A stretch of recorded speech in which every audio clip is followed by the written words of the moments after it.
Hi guys, how are you doing? This is Christelle from Tricot Stitch. I hope you are all doing well.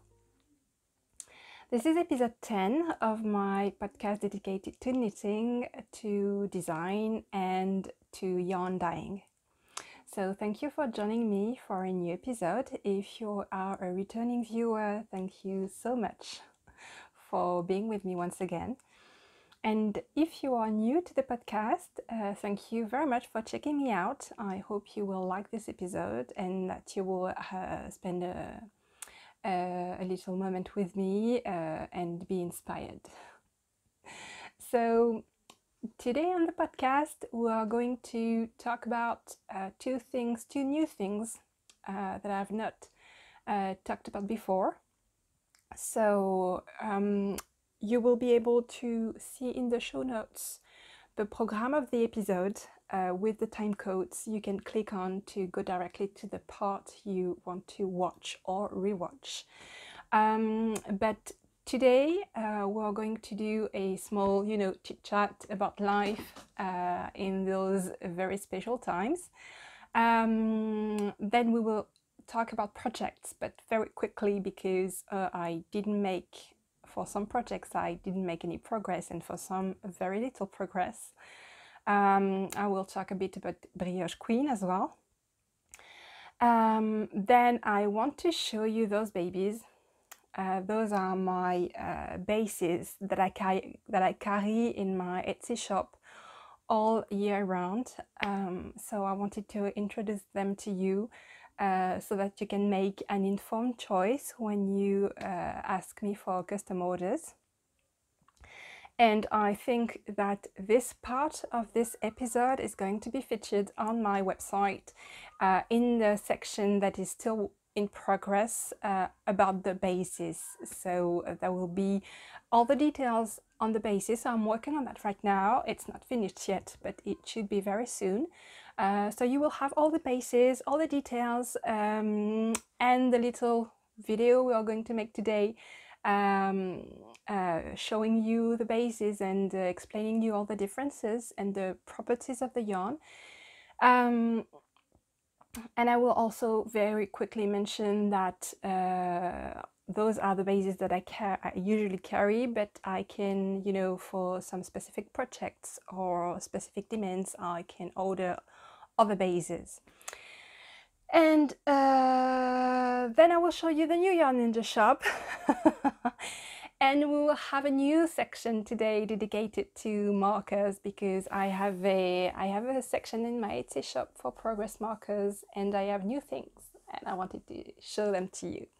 So, how's life? How is it? How have you been over the past week? So today is Sunday, May the 24th. So it's not quite a whole week since I recorded the last time. So the week went fine. Nothing, well, there was a big event for me, obviously, because I released my Brioche Queen pattern. So it was a big achievement. I have my coffee. Sorry for the slurping sounds. I will try to keep them as quiet as possible. But yeah, it was a big event for me. So a busy week again. Not much time to work on projects, as you will see.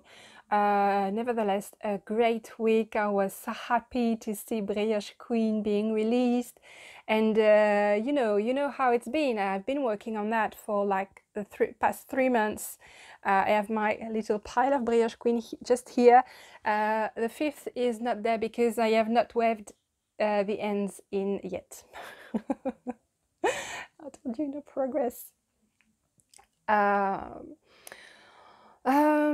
Otherwise, it's been really quiet. Well, it was a very short week in France because, May in France, we have a lot of bank holidays. So the 1st is a bank holiday, the 8th is a bank holiday, and last week, the 21st, was a bank holiday, and we had a very long weekend because my husband didn't work on Friday. The kids didn't have school on Friday, so we had a whole week, and my husband yeah, took some time off. So it was great. We had a very lovely time at home, not going outside. Mm. But once the pattern of Brioche Queen was out on Thursday, after having worked very hard and after having done really long hours, I took a couple of days where I, slowed down and did things that I usually don't do. I watched a very old show on Friday afternoon. It was on TV. It was a three-part series. It's Australian TV series from like end of the 80s or maybe beginning of the 90s. I don't know the name in English. I will put it there if I think about it. Sorry if I forgot to put things there that I told you I would put there the last time. I will try and think about it. I will write it down. So the name in French is La Vengeance aux deux visages. It's the story of Stephanie Harper, an heiress who is getting weight for the third time to a famous tennis player, Greg Marsden. And the guy is a gigolo, basically. He sleeps around and he sleeps with Stephanie's best friend. And because he wants her money, he married with her for the money. And he wants to be with her best friend Gilly. And so he feeds her to the crocodile. And so she's... the crocodile takes quite a few bites. She's disfigured. She has a lot of scars. She's like left for dead. Nobody knows where she is. Her body obviously isn't found. And then she meets this gorgeous doctor on an island, and he's, he does some aesthetic. He works on her face, and then even if she's 40, she looks like she's 25 and she's absolutely gorgeous. And if you are into the 80s and early 90s, the looks, the style, the looks, the hairdos, it's crazy. And the actress, she's gorgeous. And I enjoyed that so much because when I was not a little girl, but maybe, I don't know, like 11 or 12, we watched that series with my parents during one summer. It was a three-part series, like 3 movies in a row, and we watched that for 3 weeks in a row with them. It was our weekly rendezvous, and we enjoyed that series so much. We were crazy about it, and I have such good memories of watching that with my family and my sisters, and it was awesome. So I was very happy. I told the kids and their husband, Friday afternoon, don't count on me, don't plan on using the TV. I had my little spot organized, okay, with some hot drinks, some snacks, and I just didn't move from in front of the TV between 1:30 and like 7 p.m.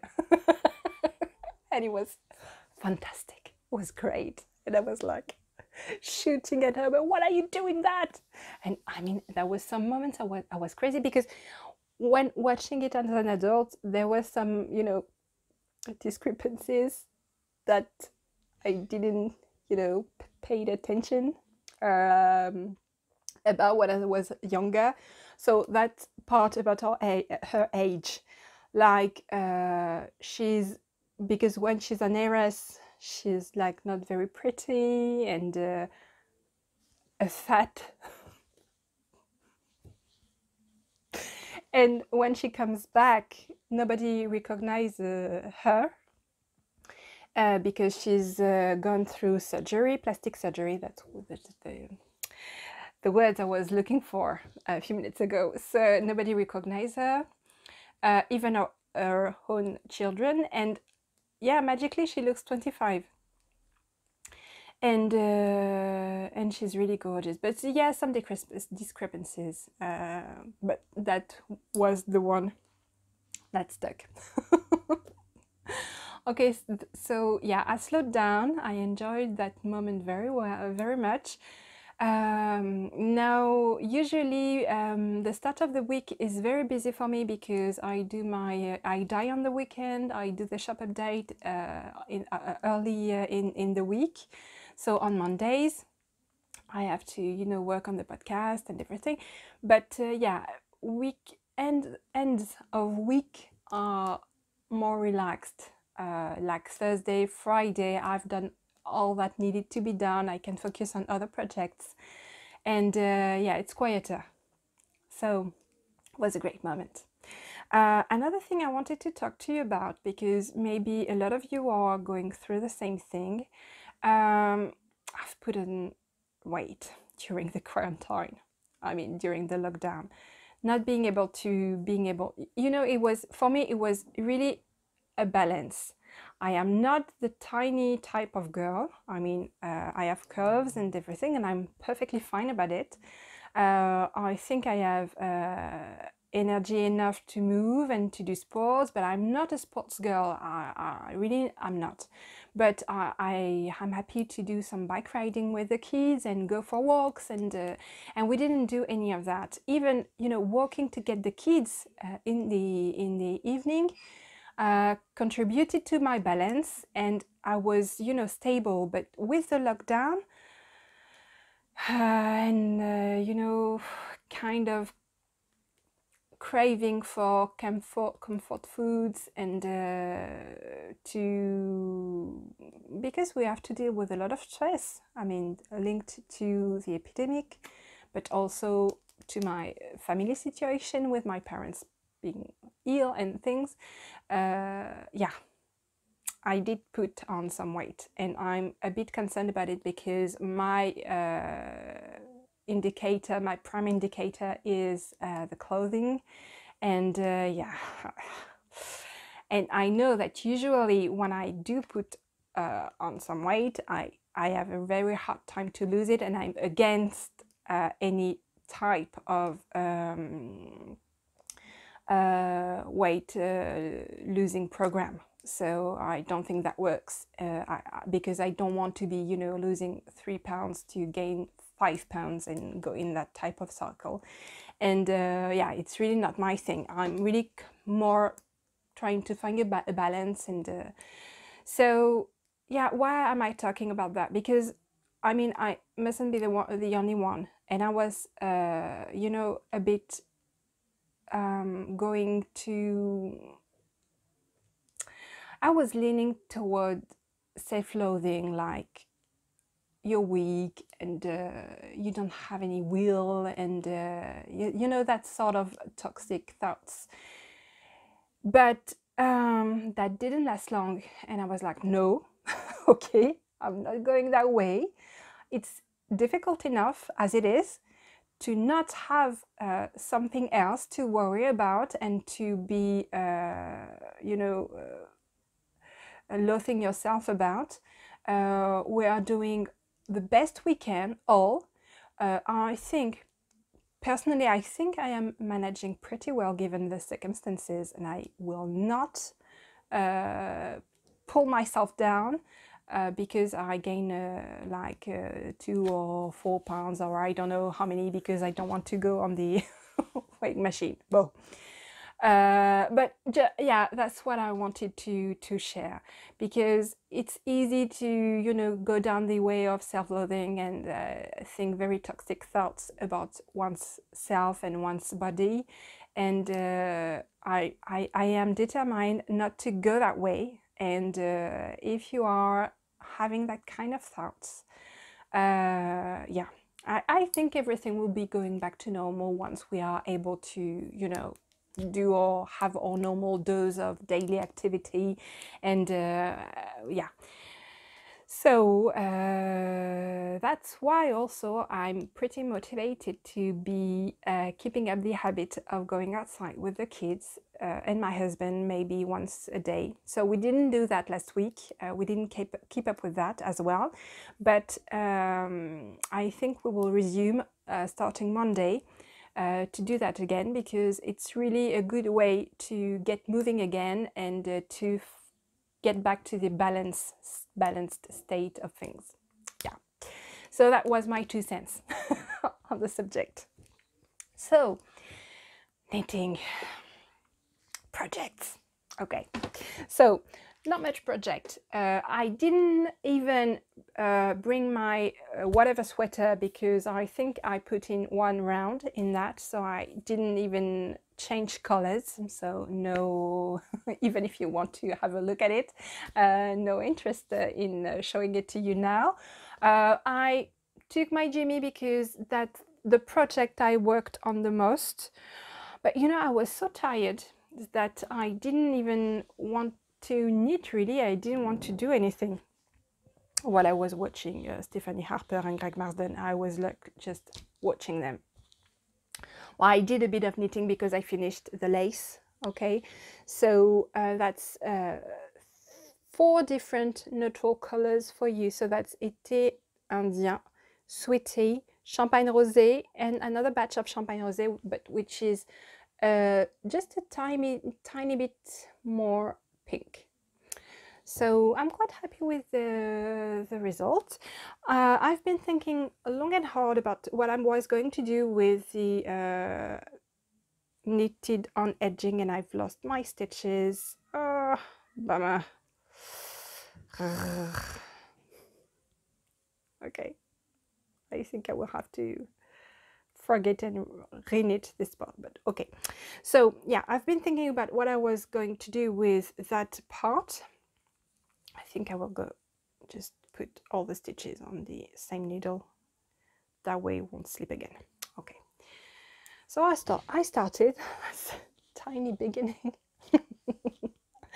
Okay, I want to do something really special. I really want to do something very special. I want this shawl to be special. I mean, it's really full of colors, but not only very flashy or neon colors, but also soft colors. And I love all colors really, and I think that neutrals go very well with neon and more vivid colors. So I have all my colors here, and I want to use all of them in the knitted on edging. So I'm thinking of knitting that amount approximately. Maybe, you know, you see the big holes, maybe 5 big holes per color, and then do a fade on 2 big holes, and going around the color circle, this like this, you know, going in the pinks, then the main color, and then in the yellows, and from the yellows to the green to the blues, and maybe throw it again like here and start to the neutral part again and back to the pink. We'll see how many repeats I have to do of the full. I don't want to, you know, count. I don't want to do the math, but I think that's the path I'm going to take. So hopefully more on that in the next podcast. And basically that's it for the project. But while I'm at it, I wanted to show you there was just a tiny bit of progress on the cross stitch front. You can distinguish the shape of an igloo behind the little penguin, and I don't know if you see the difference, but I had a hard time knowing what the pink line was about, because when I started my cross stitching it was pink here, and I messed up the color code. It was not supposed to be pink. It was supposed to be that pale green, blue green. So I ripped it off and I cross stitched it again. Okay, So there's an igloo behind the penguin. It's really cute. And you know, Ashley and Amanda, I think Amanda did a video. They have a YouTube channel and I didn't know that, so I subscribed, and she did a video and she has all her pattern, all of their patterns on her office wall with really lovely frames. And there's like, I don't know, maybe 10 or 12 patterns from the year-long stitch alongs. And yeah, bucket list. I want the same. When I will have because right now, you know, my dyeing studio is in my basement and my office is in my living room. So when I have no, not necessarily when I have a separate office. I mean, on my bucket list now is to have exactly the same cross-stitch project, because I have all those projects in different stages of completion. So what I want to do is finish them all and hang them on the wall of my office, be it in the living room. I will have to have a little chat with my husband first, or in a separate office when I have one. Yeah, I really want to do that. If you want to check out our video, it's on a YouTube channel, and really it's lovely. If you're wondering what to do with your finished cross-stitch project, they have a lot of ideas. I've just watched a fantastic tutorial on how to turn a small cross-stitch project in a little pouch, like pencil pouch, and it's gorgeous. I love what they do. I really do. Okay, so I'm going to talk to you about my bases. Okay, so the idea came from a customer who requested to have a bit of a background information on my bases, and she told me that it would be great if I had something, you know, ready and informative about the bases that I carry in the shop. So I thought, what a great idea. I'm going to do that in the next podcast. Okay, and thinking about that, I thought that maybe I could, you know, extract this part from the podcast and keep it, because it's completely evergreen content, and so keep it on the website under the bases page on the website. So here they are, the bases. Okay, so obviously you have two grays and all the rest is white. Is because I have two bases in the shop with yak. Let's start with Yak Sock. So that's, I hope I'm not mistaken, maybe I will correct in the notes if I'm mistaken, but I think that's 70% superwash merino, 20% yak, and 10% nylon. It's a 4-ply. So that's the little ties. Makes it look scruffy. Yeah, here you go. So it's a very soft, it's a yarn that's perfect for basically everything. You can knit sweaters, you can knit socks, you can knit shawls out of it. And to me, it feels like a very versatile base. It's soft to the touch, and it has a lovely, it gives dimension to the colors. It gives a lovely smoky quality to the colors I dye.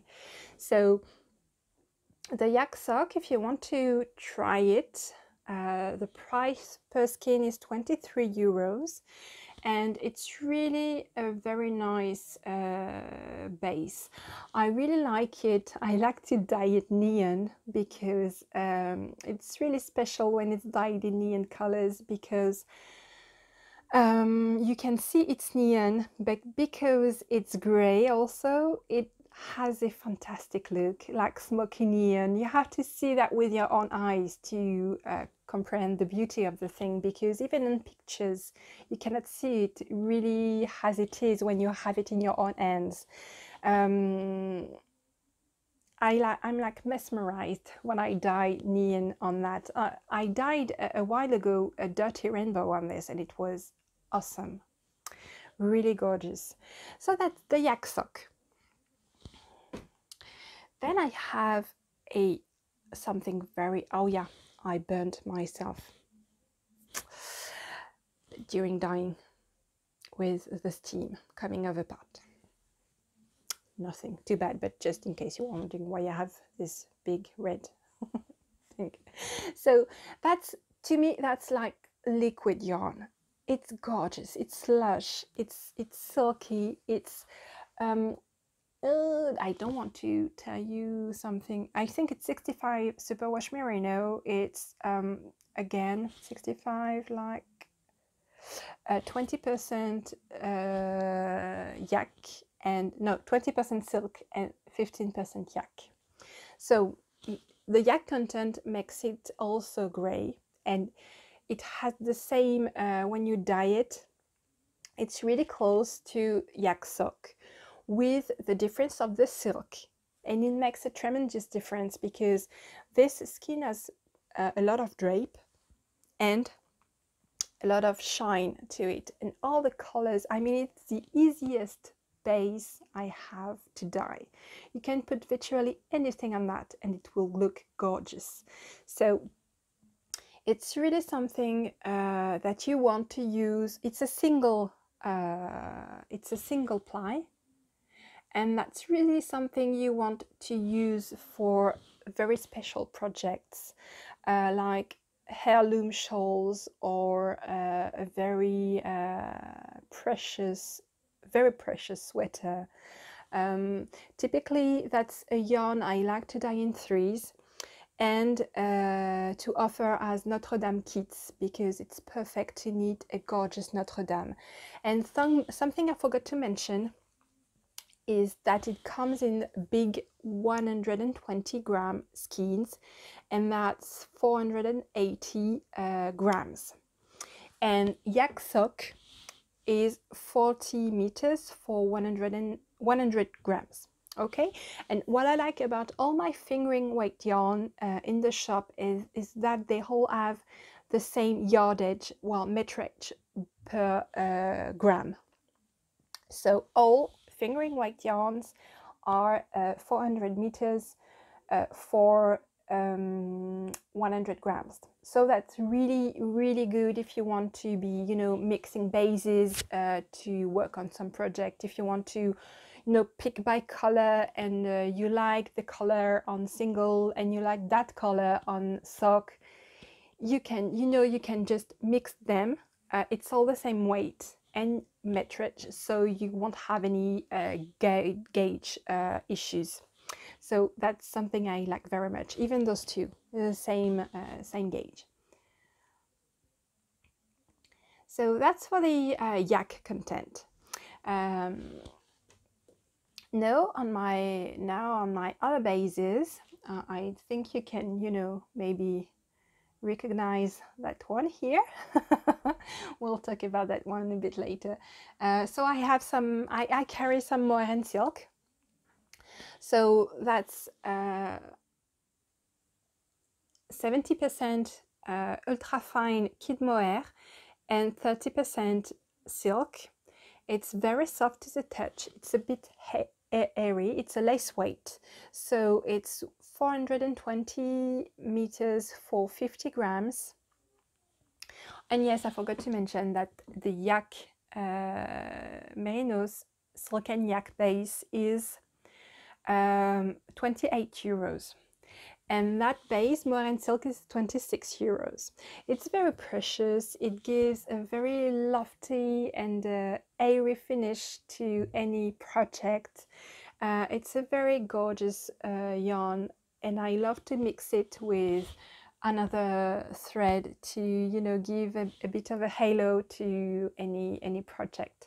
So that's a base that I love very much. and that I used in the Brioche Quinkle. Then I want to talk to you about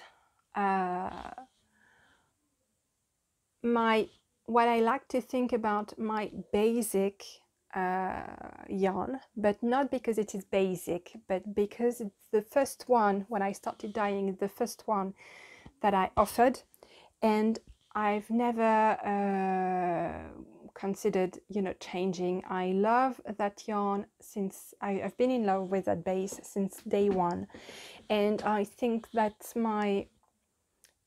me, it's the perfect yarn. And you know, before I started my dyeing business, I've been an avid yarn collector and knitter for the past like 10 years now. And yeah, that yarn to me is the best yarn. It's 85% superwash extra fine merino. That means that the merino content in there is 19.5 microns, so that's pretty fine, so it's extremely soft, and the nylon content is only 15%.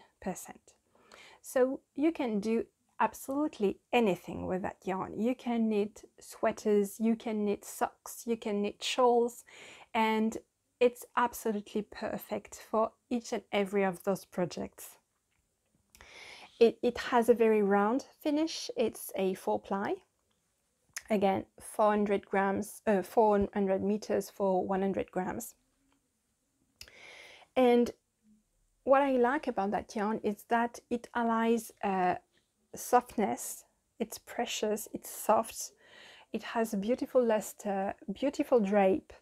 It is bouncy as well, and it has enough nylon, and because it's a 4-ply, it is sturdy enough for socks.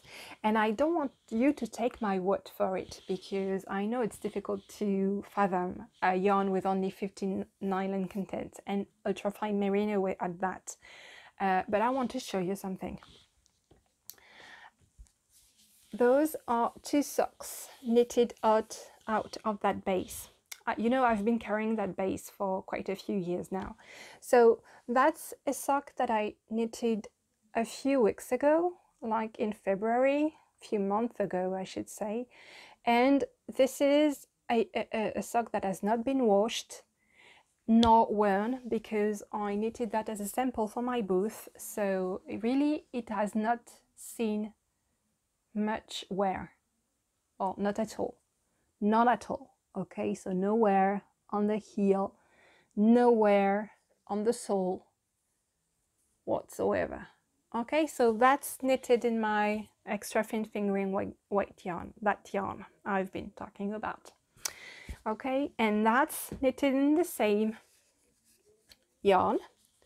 Okay, that's yarn I dyed like 3 years ago when I started as a dyer, and I knitted a pair of socks out of that yarn, I think 2 years ago, something like that, 2 years ago. And those socks have been worn. Those socks have been machine washed at least 15 times, I'd say 15 times, because I wear them a lot in the winter. During winter, I wear only my hand knit socks. So basically, this has seen a lot of wear. And as you can see, I have not done anything to it. I have not, you know, shorn it on or anything. It's just how it is after so many washes and wearing. So you can see there is a tiny bit of felting here, a very tiny amount, but I don't have any holes. I don't have any major felting happening. You can still see the slit stitches on the heel. I mean, it's holding up really, really well. So I wanted to show you that, because you can see here when it's getting a bit used on the side, but on the here on the upper side of the foot. I don't remember the name. It's holding up really pretty well. So you see, that's not the type of yarn that you will see with a hole in it after 3 or 4 times in your shoes. I mean, yeah, it's holding up very, very well. So that's why I love that yarn so much. And it's really gorgeous. It's really soft. It's really, really gorgeous, really bouncy. I've knitted shawls out of it. I'm knitting my Jamie in that base. I've knitted other shawls in that base, and I always get back to it. I love that base so much. So that's my extra fine fingering base in the shop, and it comes in minis as well, 20 grams minis, 80 meters.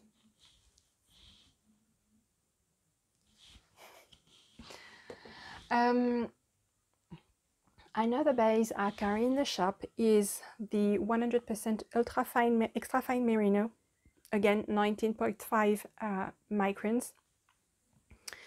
In single, it's the single. So that base is absolutely gorgeous. It has a pearly luster, and it shines really when you dye it. You even think you could think there is some silk in it, but there is not. So that's called the extra fine single. It's again 400 meters for 100 grams. It's perfect for shawls, for sweaters, for shawls. Anything for which you will not have a lot of wear. So things you wear around your neck, stoles, colls, shawls, things like that are perfect.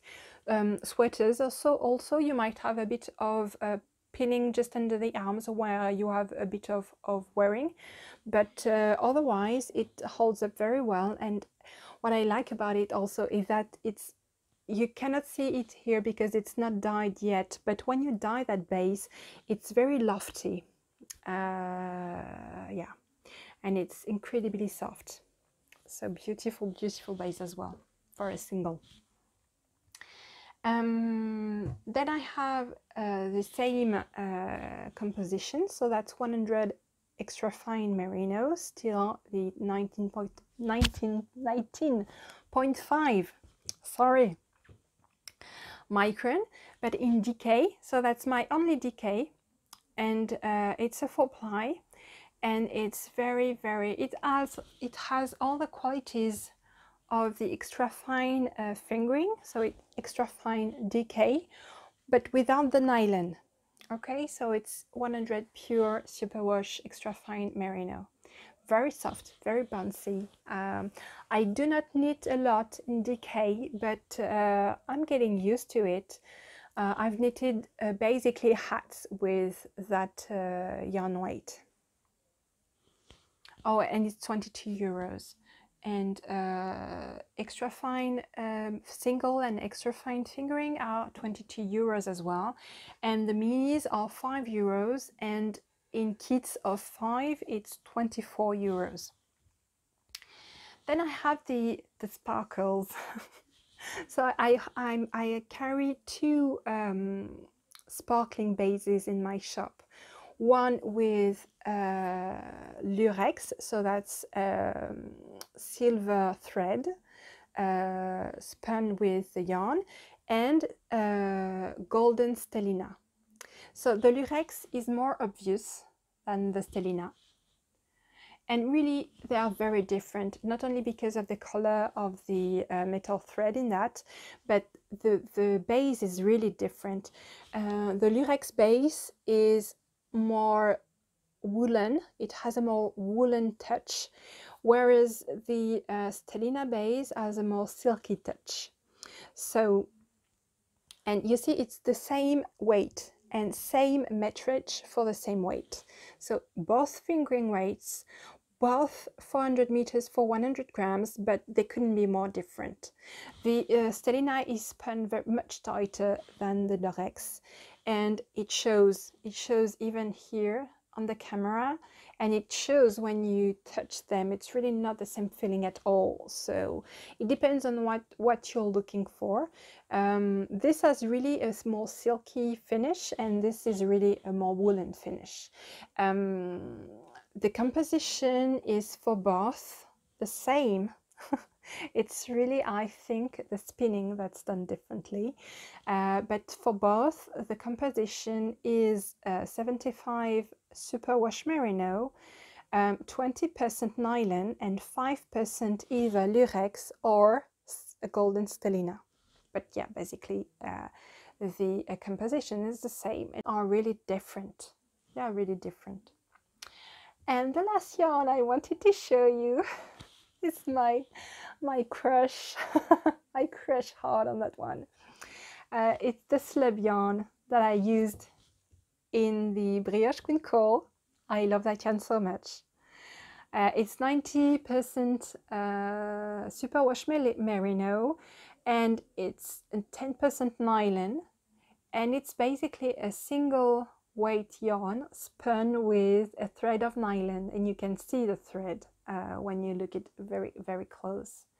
And it has this a bit like bouclé aspect here with like yarn coils, and it takes the color wonderfully, and I love to dye it in very crazy colors. And I mean, that yarn is a joy to dye, it's a joy to knit, and it's absolutely gorgeous when you pair it with mohair and silk. I love that association so much. Okay, so that's it for the bases. Any of those bases I have all year round. Oh, there is another one I didn't show you because I don't carry it at the moment. It's the tweed fingering. So I will order some more, but more towards, you know, fall. During the spring and summer, I'm not dyeing that base anymore because for me it really shouts like winter or autumn, but not really. It's more like a more rustic. It's still superwash. It's a fingering weight yarn, and it's perfect for everything. You can knit shawls, sweaters, socks. I've knitted some socks out of it. It's perfect, but it's more rustic and more like, you know, when it's September, end of August, September, closing to back to school, and that time of year. So I don't have it to show you, but you can, you know, see it on my website if you go on the base page. I think the English version is almost finished. It's the French version for which I need to do a bit more work. But yeah, the tweed fingering is great, but not for this season.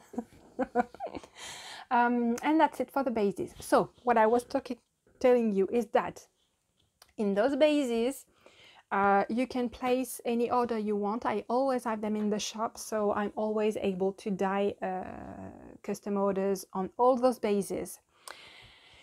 And then there are other bases that I can order, you know, for special projects. For example, I'm considering casting my next design with those babies. So those are an exhaustion colorway that I shared a few podcasts ago, and it's 50% silk and 50% baby yak. It's absolutely gorgeous, and I wanted to, because that was an experiment, and another experiment, I dyed some fluffy yarn. So that's mohair and silk and suri, and I really want to knit something, those three bases. And usually I don't carry any of these bases in the shop, but I think that for that design to be, of which I have still no idea whatsoever, I just know I feel very inspired by the association of those.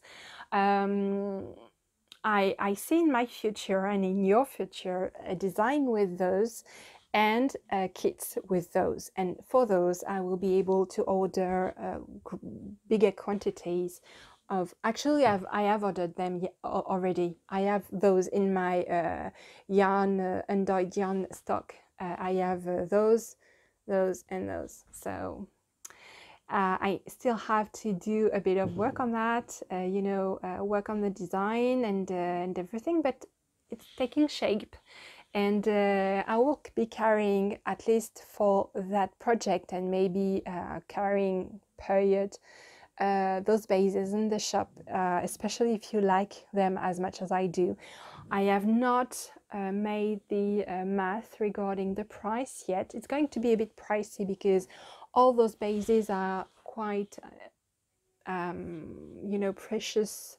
They are precious, but I have not made the math yet. So I will tell you more about that when I make some progress on those on this project, for example. Okay, so wow, it's already 45 minutes.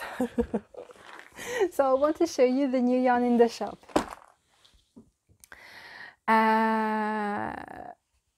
The first thing I want to show you is that I'm going to put in the Brioche Queen kit section I don't know which one, maybe that one is, because I have a few, yeah, that one is working fine, I think. Okay, that will go in the shop, so I still have to put that into a 25 gram skein, but there will be a very special and very unique Brioche Queen kit in the shop with Dirty Rainbow, Neon Coral, and Neon Coral on Moressois, and that's Neon Coral on Stellina.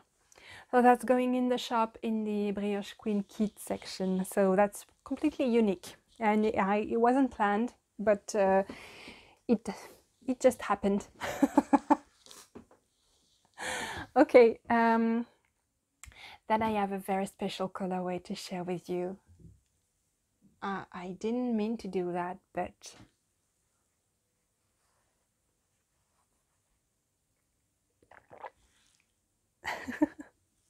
so the story behind this colorway doesn't have any name yet, but maybe porcelain.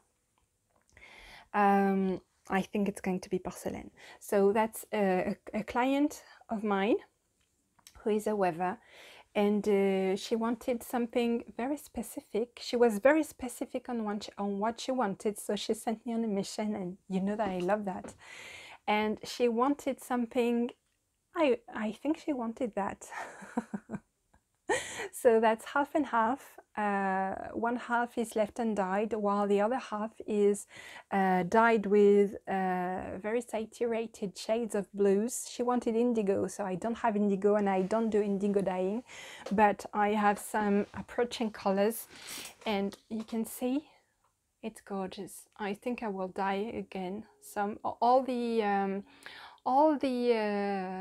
skeins in that batch are claimed for already, but I will put, I think, some pre-orders, and I will dye some for me because I have another design idea and I think it will be perfect. So yeah, so basically it's half dyed with saturated shades of blue, and the other half is undyed but speckled, lightly speckled with the same shades of blues, and it's really gorgeous. It's beautiful, and you can see you have different shades of blues. I'm so happy with how it turned out. Yes, I'm really happy with that one. So porcelain it is. I think it's going to be porcelain. Okay, so then I have a lovely little batch of champagne rosé on extra thin fingering, and it's really cute because it came out very intense pink, well, pastel pink, but like more intense than I usually dye, and I think it's gorgeous. My usual champagne rosé is a bit lighter, but you know, as it's an exhaustion colorway, champagne rosé is an exhaustion colorway that I'm able to repeat very easily, but it's not always exactly the same shade. So there will be 4 in that bath. Then I dyed some extravaganza and I dyed some on extra thin fingering and on mohair. I wanted to see how it looked on mohair. And there is enough, I think, to make in the shop. There will be enough to make a love knot. I think that would be great for love knot. It works great together. I would have knitted one for myself if I had like 12 pairs of arms and 6 brains. So the last podcast I showed you a new colorway. It's called Antique, and I dyed it again for pre-order, so I'm going to add some in the shop. So it's shown here on extra thin fingering and it's gorgeous, and on Stellina. And there is some speckling, but not much.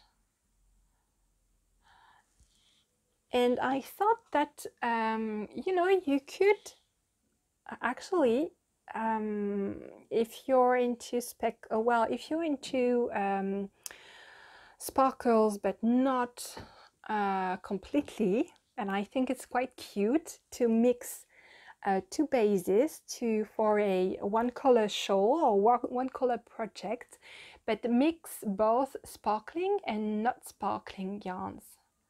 It would look great, right? It would add a bit of texture, like a bit of visual interest on a one color shawl. And I think they look gorgeous together. And it works for Antique. And it works for, because I dyed also Sweetie, and the same applies. Sweetie is particularly gorgeous on Stellina. And also lovely on extra thin fingering. I really love that colorway. So there will be Sweetie in the shop as well. All those are pre-orders that, you know, as usual, I dyed a bit more of to put some in the shop. Then I dyed some corrupted pink for the first time on something other than the slub, and I love it. It's gorgeous. I really want to keep one for myself, you know, to knit a crazy pair of socks. I might do that. Or dye it again, I don't know.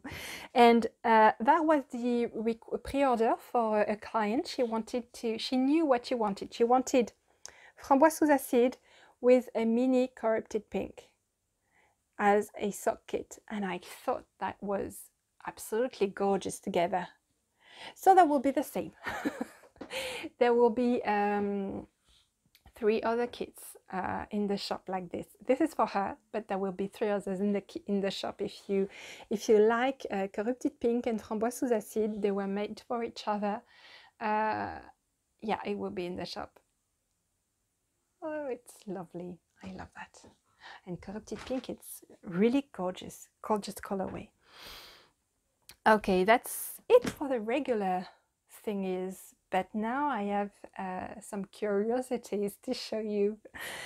So I was telling you that sometimes, well, I am able to order from a huge array of bases. And I'm very curious. So each time I order yarn in like bulk quantities for the shop, I usually throw in some samples. It usually comes in 5 or 10s. And I like to do some little, you know, color experiments with them. And so that's not yarn I'm going to carry in the shop, not necessarily, but those are really curiosities because they're not regular colorways, nor regular bases. So I think I'm going to rename the épuisement, so exhaustion, épuisement in French. In the shop, I'm going to rename that section. I name it Curiosité. So it will regroup odd bases that I do not usually carry in the shop, and odd colorways that are the results either of experiments or the exhaustion colorways from the last dyeing session. So speaking of which, exhaustion colorway from my last dyeing session, I have those. So they are absolutely gorgeous. and it's not a base that I usually carry in the shop. It's Merinos, Cashmere and Nylon, so MCN. And if I'm not mistaken, it's, I don't remember. I think it's 80, 10, 10. It must be 80 Merinos, superwash Merinos, 10 Cashmere and 10 Nylon, if I'm not mistaken. Okay, so from the same batch, exhaustion batch, you know, it's all the leftover dye from the day's dyeing session. So I'm rinsing all my speckling tools, for example, in the dye bath, in that dye bath. Any leftover dyes from the previous, when I'm rinsing my little spoons or things like that. And by the end of the dyeing session, I have something pretty, I have enough to dye like 4 full skeins of yarn, and each dyeing session there is that exhaustion colorway. So this is the one. So that one was very, very funny because it was that lovely shade of dusty pink, okay, but with some auto blue speckling, but not everywhere and not on every skein. So I decided to reinforce the blue speckling because it was already there, and throw in some red and mustard yellow, a bit of mustard yellow, red, mustard yellow and blues. Really not my regular color palette, but I think it worked. It did wonders. And I love those ones. And I had 5 skeins of Merino Cashmere Nylon, MCN. And my other skein was a color experiment, and it was the first time I dyed Jean Fetish, which is now a regular colorway in the shop. It's a blue, well, with some lighter blues, shades, grays. It's lovely, and I mean, how are they looking together? It's gorgeous. So they will go in the curiosity section of the shop. They would make a great kit for a sweater or a cardigan with just the tiniest pop of color. Yeah, I think those 5 together would be just something very special. And the other curiosity I wanted to share with you is another base I wanted to try. So it's 100% extra fine merino, superwash extra fine merino, and it's chunky weight. You will see the details in the shop. Those will be in the curiosity as well. I think I will buy some chunky yarn again because I wanted to knit a chunky magnolia cardigan. And those are all exhaustion colorways, so all of them. And they really look lovely together. I don't know what project you could do with that because there are 5 of them, and I think it's 100 meters for 100 grams. But I think they really look lovely, so I will put them in the shop as well. I really wanted to keep them for me, but again, I don't have 12 pairs of arms nor 6 brains, so no, I will, you know, if you love them, you can have them. I have not done the math either for those, so you will see directly in the shop, but it will be in my regular range of prices. Basically, I just do a proportionality math thing based on the price I paid them and my usual prices. So my usual price is per point. So yeah, okay. So that was it for the new yarn in the shop. Next session I will be dyeing again pre-orders, and I've started dyeing the yarn for the Brioche Queen Kids pre-orders, because all the Brioche Queen Kids are available in the shop in both sizes, like half skins or full skins, as pre-orders. So if you wanted a colorway that was gone during the first update, you can find it now. I've limited the quantities to 6 per half skin kits and 2 per full skin kits, but if the colorway you wanted is not in the shop anymore, just send me a message and I will see if I can add one more for you in the colorway of your choice. Okay? The last thing I wanted to share with you are my markers, because I have new ones. Oh, sorry. Oops. Here I am again. So I wanted to show you my markers, because I have new things I wanted to share. And I think I've never shown you in the podcast that I carry some shawl pins that are very special, because it's shawl pin slash thingies to which you can attach your lobster thingy here. You see, lobster, you can open them. Okay, so you can open them and it doubles as a shawl pin very nicely. Or what I like to do also is to pin them to my project bag, and it's lovely, and you always have some cute markers, you know, close to hand. Is it going to focus? It doesn't want to. Okay. Okay. Okay. So it comes in silver. Silvery, it's not silver. It's the color is silver. So I have those, although they're in the shop. This is a little bubble marker with a lot of different little stars full of colors. This is the golden one, and this is new. Those are, I love those. Those are little cats in sweaters. I had a crush on them. I mean, they're gorgeous. Okay, so those are in the shop. Also, I'm adding some stitch marker sets to the shop. So that one might be my favorite. It's just little cats in cups. And there are 5 of them. They are really, really, really cute.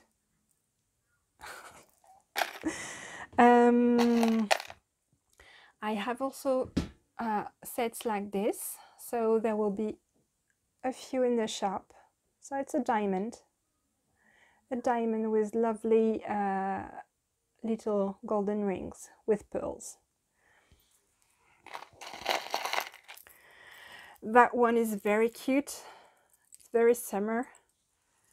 So it's markers. You have just golden rings with little pearls, but you have also a very cute ananas, pineapple, a cactus, and happy. And I throwed in a little bubble that glows in the dark. So it's cute. Another set of rings, this time with just tiny succulents. Yep. It's, you know, for the plant ladies among us. Doesn't want to stay. Okay. So there will be really beautiful pictures on the shop. And also there are little rings with pearls again. Then I have new bubbles. I have another one with the stars, but golden stars. So I think I have a lot of colors in the shop. I have pinks, I have greens, I have blues. I didn't have golden, so now I have. And I found those very cute, this same design, but with pressed flowers inside, and each one is different. So here there are, I took 4 of them, but each time the colors are different. So it will be, I think it would be too much first to, you know, list each and every color, because I have like 20 and there is not one with the same color as the other. But yeah, it will be random when you order them. The colors will be random, but I think all are pretty, yeah.